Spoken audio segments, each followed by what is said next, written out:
public imagination is held captive by the spectacle of kinetic war. Media fixates on deadly attacks, cruise missiles, and carrier strike groups. This is a calculated misdirection. The threat doctrine sold for public consumption is a fallacy designed to focus attention on the wrong vector. The primary asymmetric vector is not loud. It is silent. A new way of warfare prioritizes systemic decapitation over kinetic exchange. Analysts at CSIS confirm the objective is not to defeat a military, but to disconnect a globalized economy from its information backbone. While threat assessments focus on launch-on-warning scenarios, the real protocol targets the physical infrastructure of the internet and the orbital plane of communication satellites. The severing of key undersea cables or the blinding of GPS constellations requires minimal kinetic cost. The result is instantaneous economic paralysis, a digital blackout.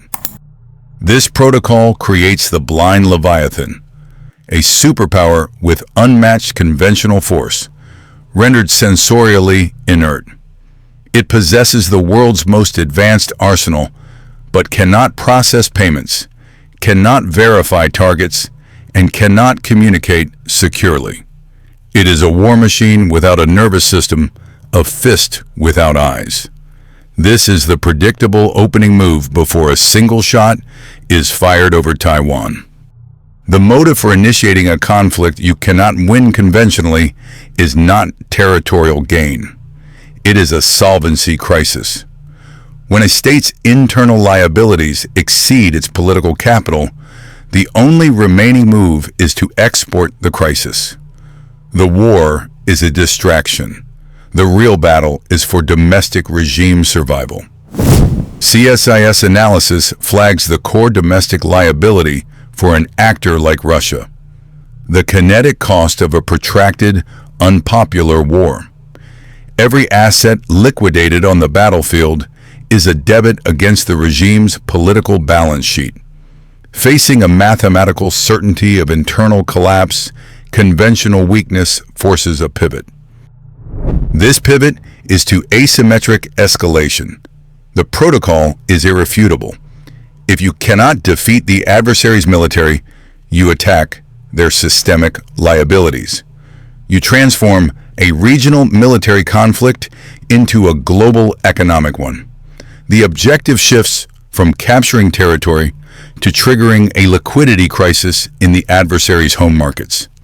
As analysts at War on the Rock suggest, this is a new way of warfare that prioritizes strategy over technology. The attacks on Kiev, per DW reports, are not the endgame. They are the kinetic accelerant. The true vectors are non-kinetic: energy flows, subsea data cables, and the plumbing of financial settlement systems. This is the blueprint. Ukraine is the stress test. The South China Morning Post confirms the next trigger is armed and waiting, with Beijing issuing war warnings over Taiwan.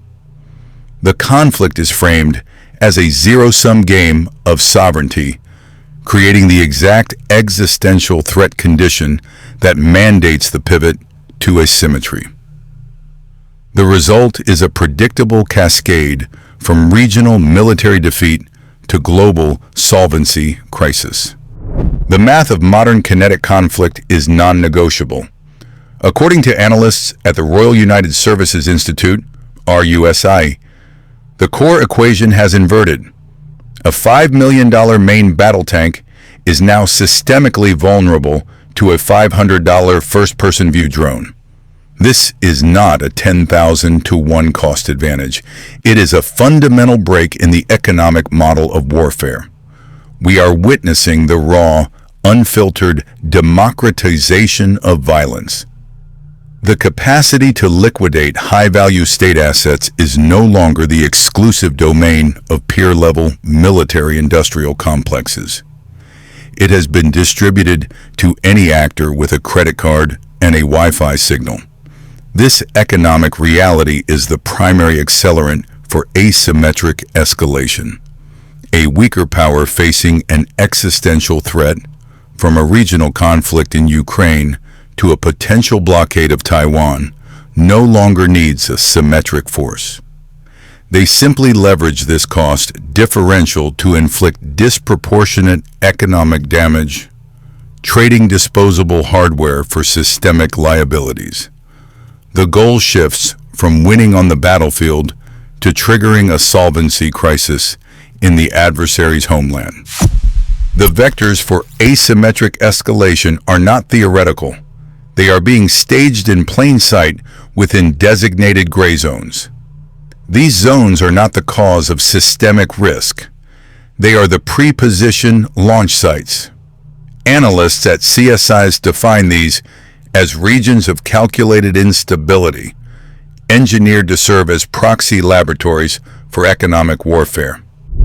Consider the Australian travel warning for Venezuela, citing military activity and an unpredictable security situation.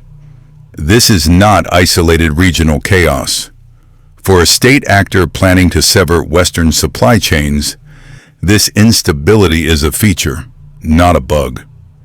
It provides plausible deniability and a low kinetic cost environment to test leverage over critical assets, long before the primary conflict begins.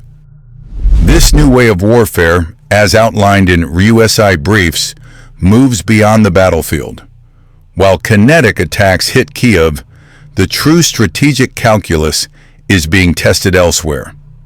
The blueprint is simple: secure influence in a fragile state that controls a systemic choke point, then wait for the designated moment of escalation. When Beijing warns of war risk over Taiwan, the immediate assumption is a naval conflict in the Pacific. This is a deliberate misdirection.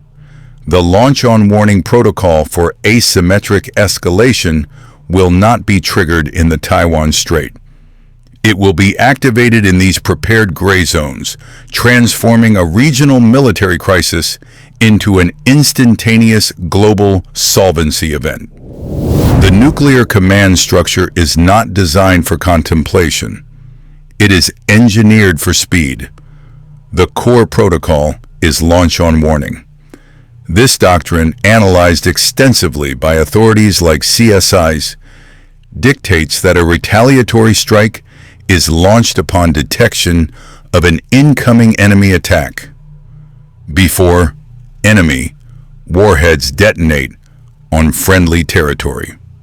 The window from detection to impact is approximately 30 minutes. The decision window for a head of state is less than 10. This protocol is entirely dependent on a trusted stream of data from early warning satellites and over-the-horizon radar. It is a mathematical calculation of survival. Absorb the first strike, and you lose the ability to retaliate. Therefore, the system is calibrated to react to data, not to wait for physical confirmation. The kinetic cost of hesitation is absolute.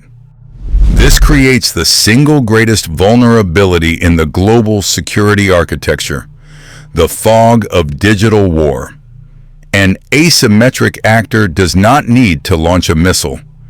They only need to launch a cyber attack that blinds the radar or spoofs the satellite feed. In that moment, the commander is presented with two options.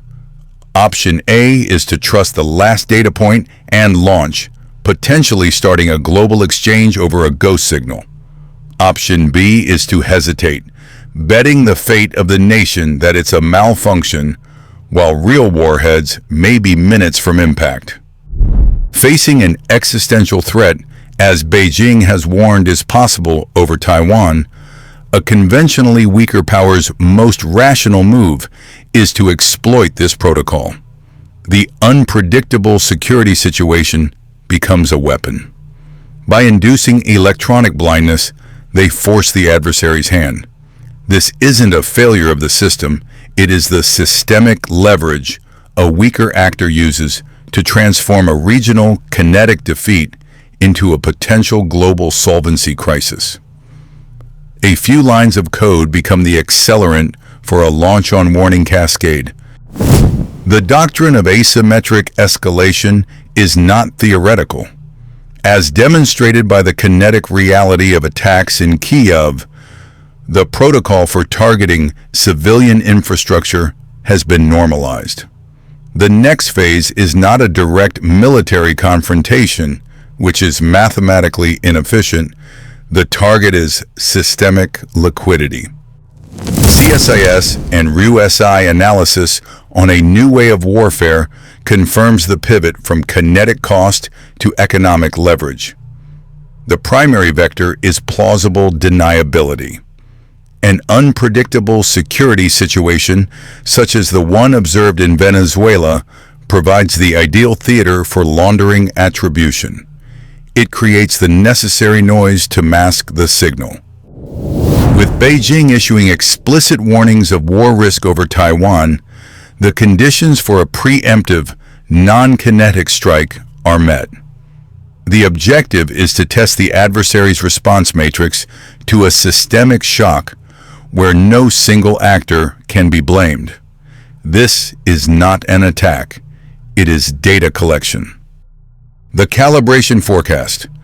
Within 12 months, expect a coordinated attribution impossible blackout of the logistics software governing a major U.S. West Coast port. The event will last 72 to 96 hours, coinciding with a critical Treasury auction. It will be publicly attributed to ransomware. It is not. It is a calibration shot to measure the precise speed of a solvency crisis.